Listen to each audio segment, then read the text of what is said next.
Trent, you hit on something else we're going to get into, the inexperience against the experience, maybe where it comes to the coaching. Atlanta fans will say, hey, we lost this game. Falcon fans and maybe some players will grumble about it as well. 9 minutes left in the game. 16-point differential. Dante Hightower sacks Matt Ryan. Fumble on the field. That leads to the Danny Amendola touchdown. Now with 4 minutes left, next Falcons possession. They're throwing on second down. Trey Flowers the sack. Pushes Atlanta out of field goal range. Next play, flag for holding. Have to punt. Falcons head coach Dan Quinn, just his second year. They went aggressive, and it cost them. You know, we trust our guys, and so we thought that was, you know, the option, let it rip. When it doesn't go that way, then it's easy to question it. You know, same thing defensively too. Or, you know, we thought we'd have a chance to get a few off them, and we did, but ended up, you know, needed one or two in the second half, and we weren't able to do that. Too aggressive? No, I thought Kyle did a good job. You know, I thought we played the way that we play. We always play aggressive and you know, play to win. And we had opportunities as players. We had opportunities, and we made some mistakes on the field that at the end of the day ended up costing us. We knew they were going to be a good, you know, third down team, but when we had our ops, some we nailed and others we didn't. When it doesn't work, for sure. But I don't second guess our play calling or wanting to throw it. I mean, honestly, we've got terrific guys, and we know how to match up. We know how to get open. That part of our game is so intact. So the connection between Matt, the guys, no, I don't. I'd like to have a few back. You know, I think there's plays here and there. I think everybody across the board would like to have done a couple things differently because, you know, at the end of the day, we didn't get the job done. Kyle Shanahan, the offensive coordinator, they're talking about likely next head coach of the San Francisco 49ers, who's been lauded all season for this top-ranked Atlanta Falcons offense. Were the Falcons out-coached in this game? Well, if you look at the Falcons, you heard Coach Quinn said, we trust our guys. And Julio Jones goes down and makes one of those catches that made me say, you know what?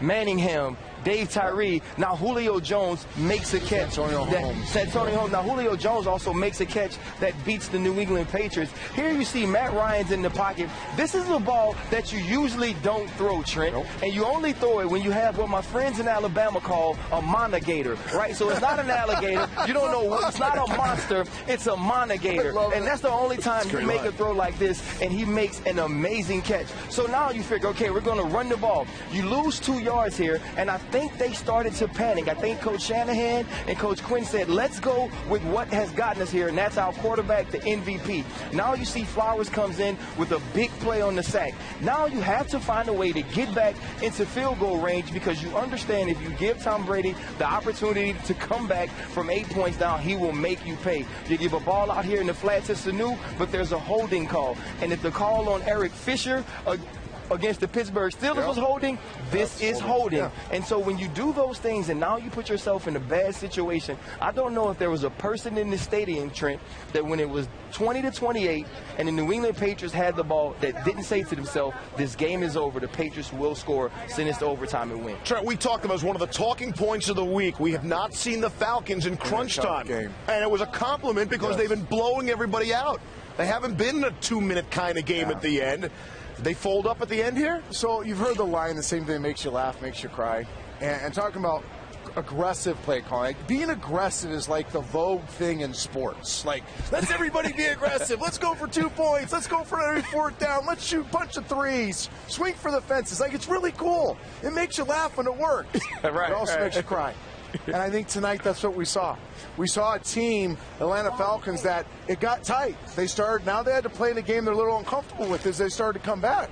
And they relied on that mantra of just stay aggressive, when actually wisdom and discernment and calmness and being conservative is what would have won them the game. 3rd and 1, don't take a 7-step drop. You just don't do it. Right. That's what leads to the strip sack. After the Julio catch, run. A 39-yard field goal. Patriots use all their timeouts or the game's under 3 minutes. You're not going to lose an 11-point lead at that point. So I get it.